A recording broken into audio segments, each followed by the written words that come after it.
And I've been trying to avoid Texas A&M, but it's kind of like Cousin Shay said on the last show, after a loss, man, things are raw. Takes about half a week to get over the last game. But the season ain't over for the Aggies, certainly. They obviously need to get things going on that offensive side of the ball. Mississippi State and their defense will be a true test, even though Mississippi State in their secondary has been kind of, I don't want to say suspect because they've been playing some good football, but there have been a number of busts this season. Didn't see that so much last season from Mississippi State, Zach Arnett's defense. But that may be something that Texas A&M could take advantage of this week, trying to get Zach Calzada some more confidence. And I know A&M fans, they thought, we're going to win the West. We're going to win the national championship. That was the expectations. That's still in front of you. As down as you may be here, if you find a way to get a win here on Saturday at home against Mississippi State, you have the opportunity to still upend Alabama. And if you do that, you're ahead of them in the SEC West standings, of course. So, hey, there's a lot still to be played for. It's not going to come, obviously, though, unless Jimbo Fisher and can get Zach Calzada playing better football than he played against the Arkansas Razorbacks. Maybe, of course, there's tape on Calzada now, and I would imagine Mississippi State is going to try to do a lot of the same things that Arkansas did to limit Zach Calzada. That's going to be one of the biggest topics, I think, this week in College Station, getting Zach Calzada some confidence, getting this offense going. And that is something that Jimbo Fisher hit on here on improving and getting his team up, ready for maybe the preparations, not where it's needed to be leading up to the Arkansas game, and because that's been something that's been expressed by his players. So that has got to change and change in a hurry, and we'll find out come Saturday if that has changed in College Station. And Zach, as he continues to progress, do you feel like maybe he held it a little bit too long? And also, would you like to see him maybe run a little bit more in certain situations? At times, you got to do that and feel that. And then I think we got to play better around him. Everybody, we go back on Zach. Zach's a new guy. We got experienced receivers, backs, tight ends, and all that. We have to play well around him. And now we had some young linemen too, so that's the other thing. And everything on the quarterback he's like I say, he's the eraser. We're used to having, when you have those experienced guys who clean up everybody's messes, and Zach can do that. He did it some, but he's got to do it more, and it's tough. And he's got to grow. Could he have ran more? Possibly could have. Could he have held on to it? Yes. He's got to get good, clean looks. And like the one we got the sack on, the unfortunate thing, that was the one time we got a low snap. It was on his ankles. When your head goes down, put it this way, drive a car, be in downtown Houston. You got 2.5 seconds to make a decision and throw the ball out. Stick your head below the dashboard. Count 1,001, then raise up, and you're driving 50 miles an hour. See how many good decisions you make. That's what I'm saying. And I said that's what I say. It goes back to we got a nice play and a snap. The one time we get a low snap, and that takes your eyes down. You come back up, and sometimes inexperienced guys, things change. It moves it all around. That's one of the negatives of a shotgun if the snap's not right. But we only had 2 of those all day, but 2 can cost you. One was on a high one was on a low one, and that cost us in that same scenario after the penalty. That's what happened on first down after we had the 8-yard, the penalty on that. And that's why I say the timeliness of wanting to make plays is what we got to learn. We got to learn that every play matters. There can't be a time in those crucial times. That's when you got to be your coolest. That's when you got to be your highest execution, and we got to be able to handle it. And we didn't do that. And that's coaching too. We got to coach them better. We got to make sure in practice that they can handle those moments, do those moments, not blaming on those kids at all. That's at the end of the day, we're coaches. We're responsible. You're responsible for your kids. I'm responsible for our players.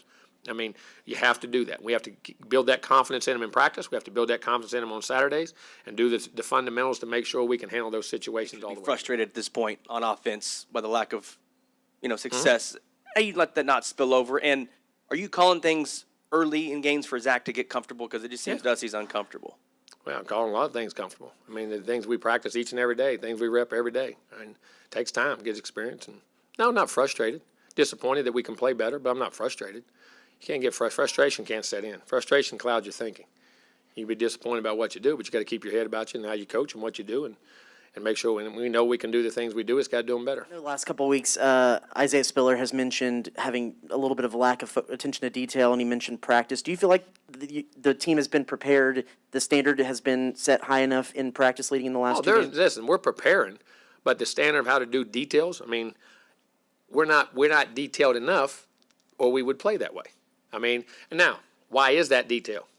Some of that's experience. Some of that is youth.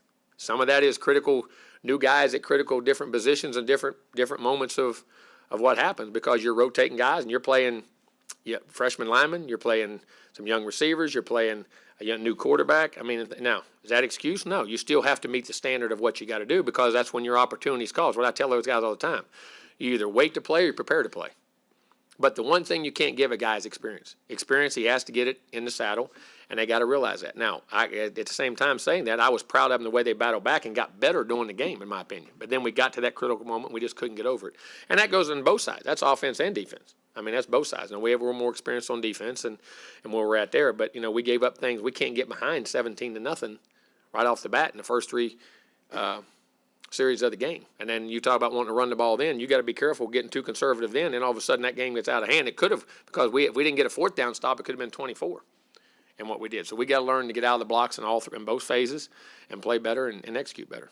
And practice, and more importantly, practice better. I mean, and you can always practice. You can always play better. You can always practice better. And that standard is getting better. Last week I thought was one of the best ones we had, but it's still, you see, we're not to that. We have to push that level with these young guys and make sure we can execute at the critical time. All right, so kicking over to the other side here, let's go to Starkville, where Mike Leach and company, again, you're coming off a tough loss, first SEC game here, starting in a hole. You certainly cannot do that in the SEC West if you expect to compete. But as we've come to find out, this is a very inconsistent Mississippi State team, and that is something that Mike Leach hit on. The consistencies may not be there, the confidence may not be there, but it's there in spurts. So it's very confusing, and I think Mike Leach hits the nail on the head. It's because he's still got one of the youngest teams in the SEC, potentially the country. Just a team loaded with sophomores and freshmen like Will Rogers, Marks, Dylan Johnson, Tulu Griffin, Jaden Wally. I mean, basically all your primetime players outside of a couple transfers that you got from Cal and Washington State and Austin Williams. I guess you could throw him into the mix. But the vast majority of this Mississippi State offense in particular is primed for several more seasons to go in Mississippi State. So maybe it's natural that you're seeing these inconsistencies. But they're just going to continue to get more and more reps. And I mean, who knows? I sound like a broken record here, but it's the same deal. You got to get that fourth quarter Mississippi State offense to show up for the entire game. And if you do that, hell, you've got yourself one hell of a team there in Starkville. And considering the fact, I know I was pumping up Texas A&M a little bit there, but they come into this game hurting. Maybe their confidence is not where it needs to be. Hell, we got players here saying their confidence, their preparation is not where it needs to be. That is a concern for sure, particularly with so much hype. Maybe they're already looking ahead to Alabama. Who knows? I don't necessarily think that'll be the case considering they just lost to Arkansas, but how long did that linger? We got to find that out as well. And we've seen that Mississippi State can compete with damn near everybody in the SEC West. So there is a lot on the line here in College Station, and it's no stranger. Mike Leach has been down there before. He's not going to be intimidated by those 100,000 Aggies down there screaming in his face. Now we'll have to find out how his young team can adjust to facing off against such a hostile environment, and that is something Coach Leach hits on here, his young team, and just how much he loves going down there to Kyle Field. Following up on that with finishing drives, you mentioned on Saturday lack of focus, lack of confidence, kind of playing a role in that.